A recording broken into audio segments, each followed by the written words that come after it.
Vendredi 8 décembre 2023, bonjour à toutes et à tous et merci de nous avoir rejoints pour ce nouveau numéro de votre émission Cadeau de Noël.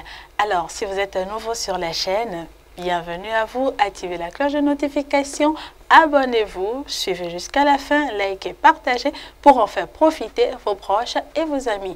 Ici, nous parlons d'avant, nous parlons de Noël, nous donnons des conseils avec nos invités pour vous permettre de passer un superbe mois de décembre tout près du cœur de Jésus.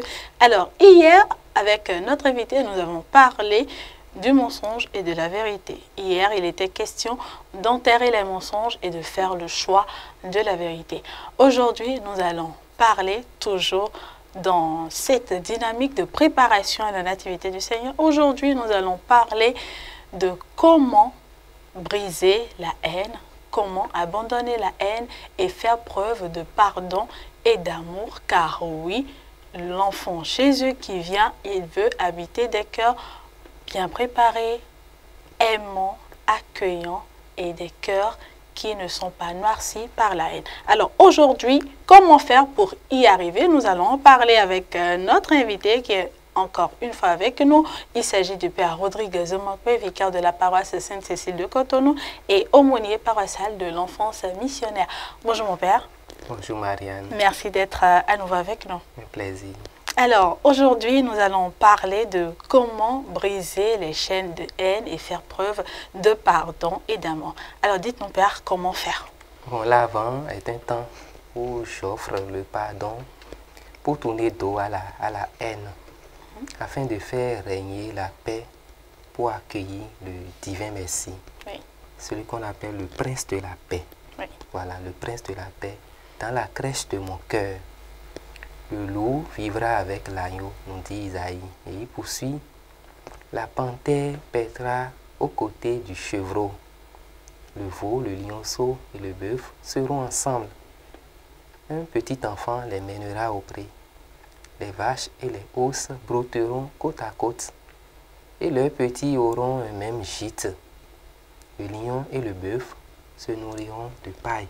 Alors, Père, en des mots un peu plus simples pour nous, que pouvons-nous comprendre par cela? Bon, ce que Isaïe voulait dire, ça peut paraître ridicule. Mais en réalité, ces versets disent tout en réalité de l'avènement donc que nous voulons célébrer.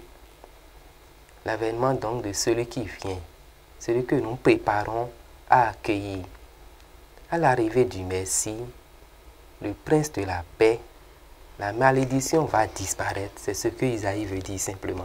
La malédiction va disparaître. Il n'y aura plus d'agressivité entre hommes et bêtes, c'est-à-dire entre les humains et les animaux. Voilà. La création sera renouvelée.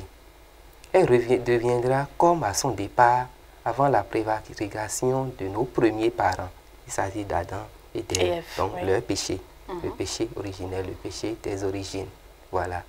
Cela signifie simplement qu'il apportera la paix. Le mal et la méchanceté vont disparaître pour laisser place au bien, au pardon et à l'amour. Le temps de l'Avent devient donc un temps de paix. Un temps de paix. Le divin enfant veut vivre dans une crèche où il fait bon vivre. D'accord. Alors, que faire justement pour lui offrir la crèche de nos cœurs pour qu'il puisse s'y sentir à son aise? Cher chacun, cher tous, chère Marianne, permettez que je m'inspire un peu de l'homélie du pape François prononcée le 4 décembre 2018. Tant de fois, je ne suis pas en paix avec moi-même.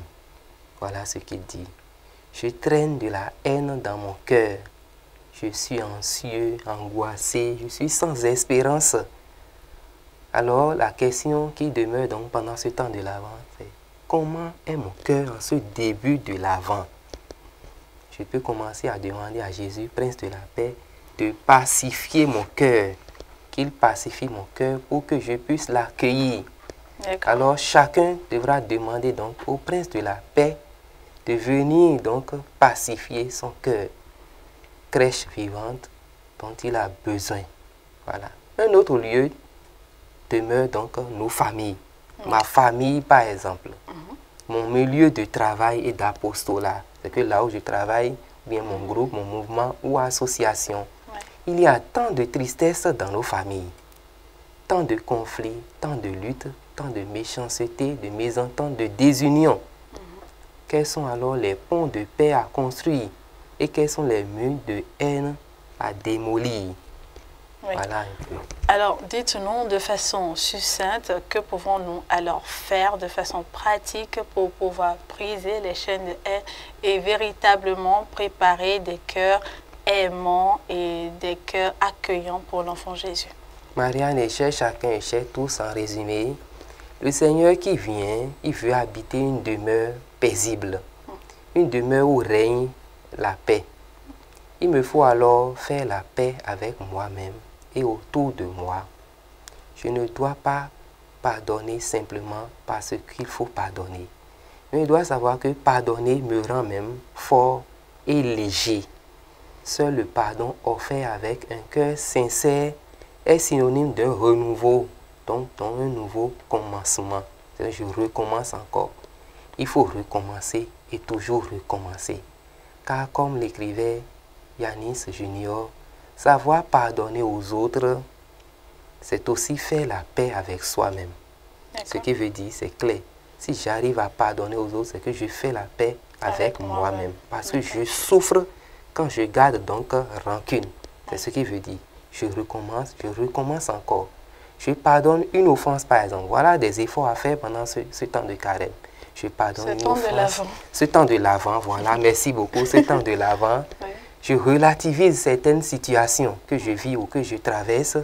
J'accepte que l'autre fasse des efforts, puisqu'il est humain comme moi-même. D'accord? J'apprends à poser un regard positif sur l'autre et sur les événements. Voilà, je pose un regard positif sur l'autre et sur les événements, sur les personnes autour de moi.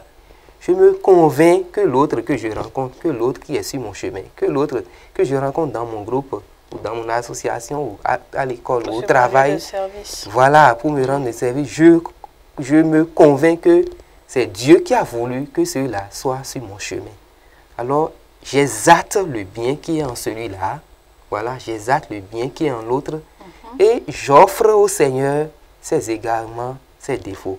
Voilà, entre autres, quelques points que je peux déjà commencer à expérimenter pendant ce temps de l'Avent pour faire la paix autour de moi, pour un cœur renouvelé et que le Seigneur puisse trouver ce cœur-là comme un lieu de paix, un lieu paisible pour pouvoir habiter à Noël.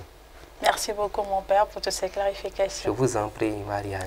Alors, chers internautes, voilà qui met un terme à ce numéro de votre émission Cadeau de Noël. Aujourd'hui, nous avons parlé de comment faire pour briser les chaînes de haine et pour faire preuve de pardon et d'amour. Vous avez suivi avec attention les propos du père Rodriguez Omakwe. N'hésitez pas à les mettre en pratique. N'hésitez pas à les mettre en pratique. N'hésitez pas à les prendre en considération et à vous les approprier et pourquoi pas à les partager avec votre entourage. Merci d'avoir gardé votre position d'écoute jusqu'à la fin. Merci également de vous abonner à notre chaîne si ce n'est pas encore fait. Partagez, likez, laissez-nous vos avis en commentaire et nous tâcherons de le prendre en considération pour améliorer le contenu de cette émission. Cadeau de Noël, un cadeau pour Jésus, un cadeau pour nous. Ce sera tout pour aujourd'hui. À demain.